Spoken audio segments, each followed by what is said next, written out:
이재명 대통령은 필연적으로 실패할 것이다.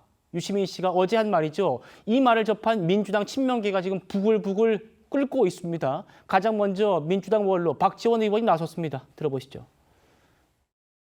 재건축을 하지 않으면 안 된다는 그런 지지자들의 인식이 있으면 재건축해도 돼요. 해야 돼요. 근데 지금 그거 아니거든. 지금 하는 방식으로는 쉽지 않을 거다. 이룰 수 없다 그거. 그러니까 대통령도 상처받고 민주당도 엉망이 되고 진영은 폭파되고 아주 참혹한 결과로 귀착될 가능성이 매우 높기 때문에 그 점을 경고한 거지. 이것이 옳다 그르다를 떠나서 필연적인 실패의 길로 가고 있다. 저는 사실 대통령이 한참 전부터 너무너무 걱정됐어요. 진짜. 지금도 걱정하고 있고 이제는 마음이 편해졌어요. 이제는 받아들여요. 아, 이렇게 가는구나. 돌아올 수 없구나. 이제 돌아오기 어렵겠구나.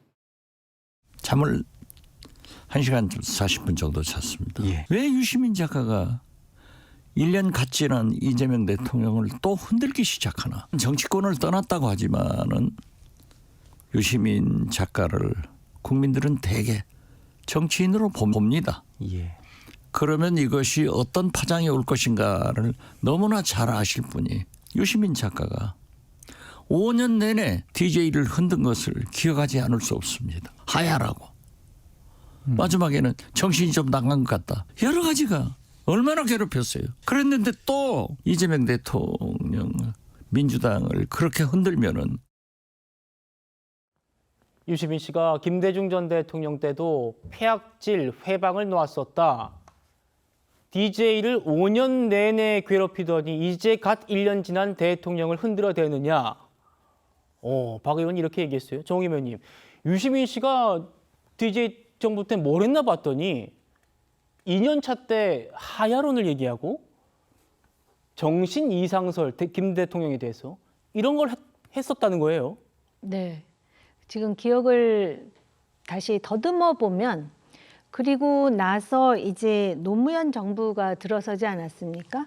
그 노무현 정부 들어서서 한 것 중에 그 대북 송금과 관련한 특검이 수사가 있었던 것으로 제가 기억을 하거든요. 그럴 뿐만 아니라 노무현 대통령이 결국은 그 당을 깨고 열린우리당을 창당하지 않습니까?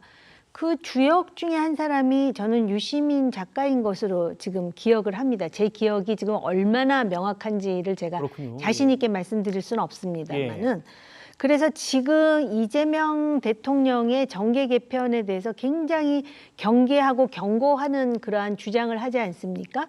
그러다 보니까 민주당 내에서는 본인 스스로가 그 시점에서 정계 개편에 주도적인 역할을 했던 사람인데 이제 와서는 오히려 그 정계 개편을 경고하면서 자기 진영에 있는 사람, 즉 유시민 작가가 말하는 우리 편의 누군가가 이 당의 주도적 역할을 못하는 것에 대한 위기감과 불만을 이렇게 표출하는 것이 아니냐 이렇게 또 해석하는 목소리가 있는데요. 저는 솔직히 유시민 작가나 그다음에 그 소위 민주당 내 다른 인사의 설전에 대해서 별로 그렇게 깊이 얘기하고 싶지가 않습니다. 제3자로서 저것은 어떻게 보면은 국가의 미래라든지 국가의 중요 정책에 대한 생산적인 토론이 아니라 누가 주도권을 잡느냐, 즉 누가 당권을 장악하느냐에 대한 권력 투쟁입니다. 예, 김민석 전 총리의 입장이 지금 나왔나 봅니다. 유시민은 민주진영 대통령들을 여러 차례 공격해왔다. 김대중 노무현 대통령도 공격했던 사람이다. 직격을 날렸습니다. 통상적인 평론 영역에서 벗어났다. 이런 얘기도 했습니다. 친명계는 지금 전직, 현직을 가리지 않고 유시민 씨에게 집중 포화를 퍼붓고 있죠. 들어보겠습니다. 유시민 작가는 직접적으로 노골적으로 이재명 대통령을 디스한 거죠. 윤석열 정권 때만 하더라도 유시민 작가가 갖고 있는 메시지의 무게, 영향력 이런 부분들은 누가 뭐래도 상당 부분 있었죠. 그리고 우리는 존중했고. 근데 우리 이재명 정부가 들어선 이후 시효가 다 됐다라는 도저히 공감이 안 간다라고 생각하는 분들이 의외로 많습니다. 금도를 넘었다고 생각합니다. 악담을 해도 어느 유만부득이지 이건 너무 심했다라는 생각이고 이 정도면 속된 말로 관종 아닙니까? 저는 송영길 후보가 한 얘기가 네. 정청래 후보를 향해서 네. 이재명 대통령 깔보는 거다. 당신이 먼저 의원 됐다고. 네. 저는 그 깔봄의 정서가 네. 흘러가고 있다고 생각합니다. 유를 중심으로 해서 깔보고 있다. 그 정서가 유시민 작가에게도 관통하고 있다라고 저는 생각합니다. 예, 뭐 시효가 다 됐다, 관종이다, 뭐 이런 얘기 들으셨는데 메시지로 보면은 훨씬 더 살벌하고 경황된 반응들이 많습니다. 아까 보신 박지원 의원 같은 경우에는 60 넘으면 뇌가 썩는다라고 운운했던 유 작가 머자나 지금 70대 진입하는 거 아니냐?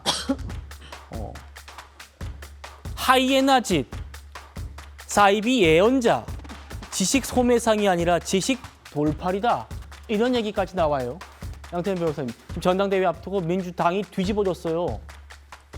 그러니까 저도 이번 발언을 듣고 이게 진짜 이런 발언을 하셨나 너무 놀래가지고 찾아봤는데 저는 굉장히 선을 많이 넘은 발언이었다 생각을 합니다.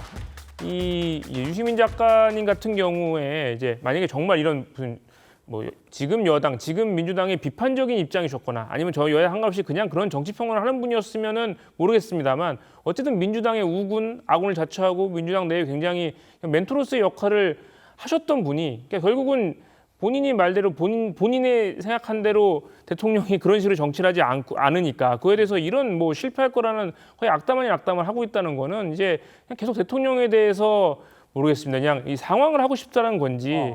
그러니까 저는 이런 식의 발언이 과연 무슨 민주진영에 도움이 될지 이재명 정부 성공에 뭐가 도움이 될지 모르겠습니다. 차라리 뭐 이재명 정부의 정책적인 부분, 뭐 여러 가지 뭐 부동산이라든가 뭐 금융이라든가 아니면 뭐 사회 보장 체제라든가 그런 정책에 대해서 정책적 비판을 하는 거라면 충분히 받아들일 수 있고 그건 대통령께서도 환영하실 거라 생각을 하는데 그게 아니라 당연히 대통령께서 잘한 정치인에 대해서 칭찬을 하고 상을 주고 뭐 그거에 대해서 한 거에 대해서 저런 식으로 실패할 거라고 악담을 하시는 거는 저는 그 내면에 뭔가 다른 진짜 숨은 의도가 있지 않나 그렇게 거의 확신할 수밖에 없는 상황이라고 생각합니다. 숨은 의도가 있는 거 아니냐?